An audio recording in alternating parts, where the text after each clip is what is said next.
नमस्कार, भिवानी हलचल में आपका स्वागत है। एक रोज़ पहले हमने बाउडी गेट का एनएच ग्रिल घोटाला हम ये कह सकते हैं जो दिखाया था, बालू रेत में ग्रिल जो दबाई हुई है, उसका एक उदाहरण, एक नमूना हांसी गेट पर भी देखने को मिलेगा। आपको ये दिखाई देंगे, ये रस्सी पत्थर से ये बांध करके ग्रिल रोकी गई है। ये यहाँ से लेकर के ये वेस्ट बाज़ार है और इस बाज़ार की वजह से आज सुबह की घटना, एक ये कैंटर चालक रोहतक गेट की तरफ से हांसी गेट की तरफ जो ही आ रहा था तो अचानक ड्राइवर को नींद की झपकी आ गई और नींद की झपकी आने की वजह से ये एक दुकान में कलेक्शन के अंदर ये नया कैंटर जो इसका एक उद्घाटन होना था, शुभारंभ होना था, वो यहाँ गलत तरीके से हुआ है। देखिए, मेरे को तो ये सुबह 9 बजे के आसपास जो है व्यापारी भाई बिट्टू जी है, महा कलेक्शन शूज़ पैलेस के संचालक है, इन्होंने मेरे को अवगत कराया और मेरे हिसाब से लगभग जो है सुबह के 5 बजे जो है ट्रक जो है इस रोड से, सर्कुलर रोड से होते हुए जो है आ रहा था, लेकिन ड्राइवर की जो है झपकी आने की वजह से वो लोहे की ग्रिल को क्रॉस करते हुए महालक्ष्मी शोरूम के अंदर चला गया। गनीमत ये रही कि उस समय जो है कोई भी नागरिक यहाँ उपस्थित नहीं था और जो है शोरूम संचालक भी नहीं थे, नहीं तो कोई बड़ा हादसा हो सकता। यानी कोई भी मानवीय हानि नहीं हुई है, मानवीय हानि घटना नहीं हुई है, लेकिन जो है व्यापारी भाई ने बताया है कि उनका जो लगभग जो है 3 लाख रुपए से ऊपर का जो है भारी नुकसान हुआ है और हम व्यापारी भाई के साथ में खड़े हैं। आपकी है ये कलेक्शन? हाँ, ये हमारी क्या है। कब किस समय पता चला? 5 बजे फ़ोन आया था हमारे पड़ोस वाले भाई साहब का कि भैया, हाँ, कि भैया ऐसे ऐसे आपकी दुकान के अंदर ट्रक घुस गया। उस टाइम एसएचओ वगैरह सब आए हुए थे, वो अपनी कार्रवाई कर रहे थे। उसके बाद वो उन्होंने आश्वासन दिया, फिर दीपक भाई साहब आए, उन्होंने भी कहा कि ये कैंटर कहाँ से कहाँ जा रहा था, कुछ पता चला हो? ये नहीं पता, ये कह रहे हैं कि भी ये ठेके करनाल से आया है और L1 में जा रहा था। L1 में जा रहा है? हाँ, ये भिवानी L1 में जा रहा था? हाँ, करनाल की तरफ से आया? हाँ।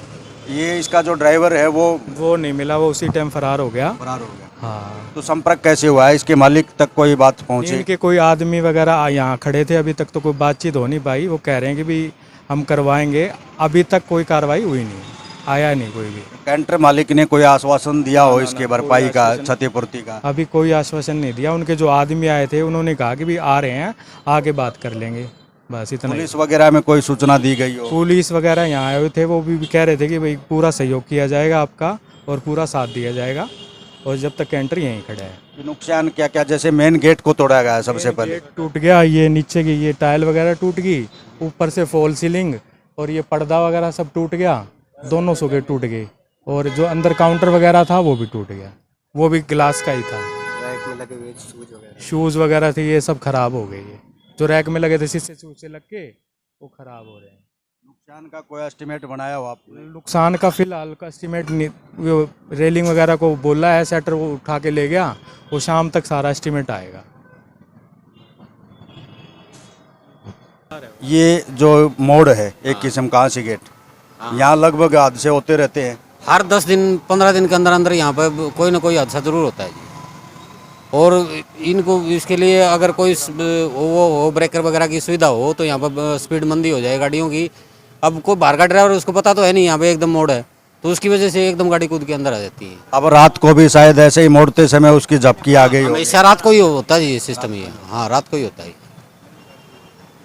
हाँ सर, ये जो हादसे समय पर यूँ मान के चलो 10 दिन में 15 दिन में होते रहते हैं, और ये एनएच की ग्रिल जो जिस तरीके से लगाई गई है, ये सभी आप लोग देखते भी है, ये है क्या? ये सिस्टम क्या है? ऐसे ही चलता रहेगा? नहीं, सिस्टम तो देखो जी, ये कई बार यहाँ पे ना कई बार एक्सीडेंट हो चुके हैं, लेकिन प्रशासन इस तरफ कोई ख्याल नहीं करता। प्रशासन को चाहिए या तो इस मोड़ को कुछ सीधा किया जाए, यहाँ ब्रेकर बनाए जाएं, और ग्रिलें तो ये नाम मात्र लगी हुई है, आप हाथ से उखाड़ोगे तो भी हिल उखड़ जाएगी। ये ग्रिलें तो एक्चुअली क्या है, ये सब ठेके पे काम होते हैं, बाद में उसको चेक नहीं किया जाता। अगर उन कामों को बाद में अच्छी तरह से चेक किया जाए और उनकी देख रेख की जाए भी ये ठीक भी लगी है कि नहीं, तो कई बार हादसे होने से बच सकते हैं, लेकिन अभी फ़िलहाल ऐसा कुछ है नहीं। और ये पहला एक्सीडेंट नहीं है, यहाँ पर कई बार एक्सीडेंट हो चुके हैं। लेकिन प्रशासन का इस तरफ पता नहीं कोई ध्यान नहीं है, या वो सोचते हैं जैसे चल रहा है चलने दो। बालू रेत में बालू कोई रेत में लगा रखी है यार, ऊपर दिखावे का थोड़ा सा इसके ऊपर सीमेंट डाल दिया गया है, जबकि वास्तव में तो इसका बेस बनना चाहिए नीचे। बेस के अंदर जब ये फिक्स होगी तो चाहे इसके अंदर ट्रक टक्कर मार ले, कुछ चक्कर मार ले, तो कुछ बिगड़ेगा नहीं। अब ये जो एक्सीडेंट हुआ है, ये चलो ये तो कुछ जान की हानि नहीं हुई, इसमें कोई जान की हानि भी हो सकती थी, उस जिसकी भरपाई नहीं की जा सकती। सामान का नुकसान का तो चलो कोई बात नहीं भाई, कम ज़्यादा करके भुगता जाएगा, लेकिन अगर मान लो कल को यहाँ कोई जान हानि हो जाए तो उसको कैसे भुगता जाएगा? या तो ये प्रशासन जब चेतेगा जब कोई जान हानि होगी। और यहाँ बहुत ज़बरदस्त एक्सीडेंट हो चुके हैं कई बार, ये पहला एक्सीडेंट नहीं है, यहाँ बहुत बार हो चुके हैं, और कई लोग तो बहुत सीरियस भी हो चुके हैं इसके अंदर, लेकिन फिर भी इसके ऊपर कोई गौर नहीं किया जाता। बड़े बड़े चौराहे बना दिए जाते हैं, लेकिन रोडों का ध्यान नहीं रखा जाता।